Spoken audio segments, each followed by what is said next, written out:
সকল রাশির উদ্দেশ্যে আজকে ভিডিওটি বানাচ্ছি। সকল রাশি বলতে মেষ থেকে মীন পর্যন্ত 12টা রাশি আছে। যেমন মেষ রাশি, বৃষ রাশি, মিথুন রাশি, মেষ রাশি, বৃষ রাশি, মিথুন রাশি, কর্কট রাশি, সিংহ রাশি, কন্যা রাশি, তুলা রাশি, বৃশ্চিক রাশি, ধনু রাশি, মকর রাশি, কুম্ভ রাশি এবং মীন রাশি। 12টা রাশি আছে। আলোচনা করব অর্থ সঞ্চয় কোন রাশির কেন হয়। তাহলে যেমন 12টা রাশি আছে তেমন 12টা লগ্ন আছে। মেষ লগ্ন, বৃষ লগ্ন, মিথুন লগ্ন, কর্কট লগ্ন, সিংহ লগ্ন, কন্যা লগ্ন, তুলা লগ্ন, এরকম করে 12টা লগ্ন আছে। ঠিক আছে, তাহলে আপনার রাশি যাই হোক, আপনার রাশি যাই হোক, কিন্তু আপনার লগ্ন কোনটা আছে দেখুন। যেটা আপনার লগ্ন হবে সেটা হচ্ছে আপনার ফার্স্ট হাউস। ঠিক আছে, তাহলে এতগুলো রাশির মধ্যে আমি যে কোনো একটা লগ্ন ধরলাম আমি মীন লগ্ন ধরলাম।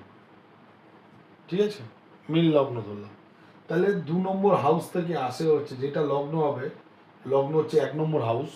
যেটা লগ্ন হবে তার 2 নম্বর হাউস হচ্ছে অর্থ সঞ্চয়ের হাউস।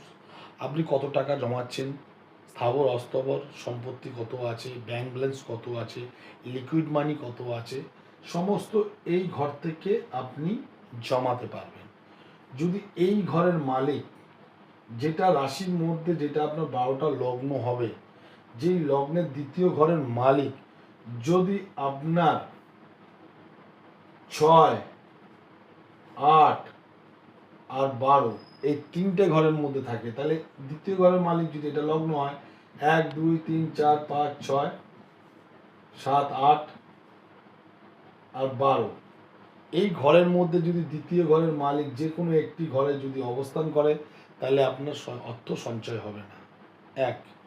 দ্বিতীয় হচ্ছে লগ্ন যেটা হবে, রাশি অনুযায়ী আপনার লগ্ন যেটা হবে, লগ্নে যদি কোনো পাপক গ্রহ থাকে বা 6, 8, 12 ঘরের মালিক যদি অবস্থান করে, বা যদি কোনো কুগ্রহ যদি দৃষ্টি পড়ে বা কুগ্রহ যদি অবস্থান করে, তাহলে আপনার অর্থ সঞ্চয় হবে না। আপনি যতই ইনকাম করুন আপনার অর্থ সঞ্চয় হবে না, ব্যাংক ব্যালেন্স আপনার জিরো থাকবে। যদি এরকম কোনো সমস্যা থাকে, কোনো অ্যাস্ট্রোলজারের ভাইয়ের কাছে গিয়ে আপনি আপনার জন্মকুণ্ডলীটা দেখিয়ে দ্বিতীয় হাউসটাকে ঠিক করুন, আপনার অবশ্যই অর্থ ঠিক হবে। ঠিক আছে, তাহলে আপনার রাশি অনুযায়ী লগ্ন কোনটা হবে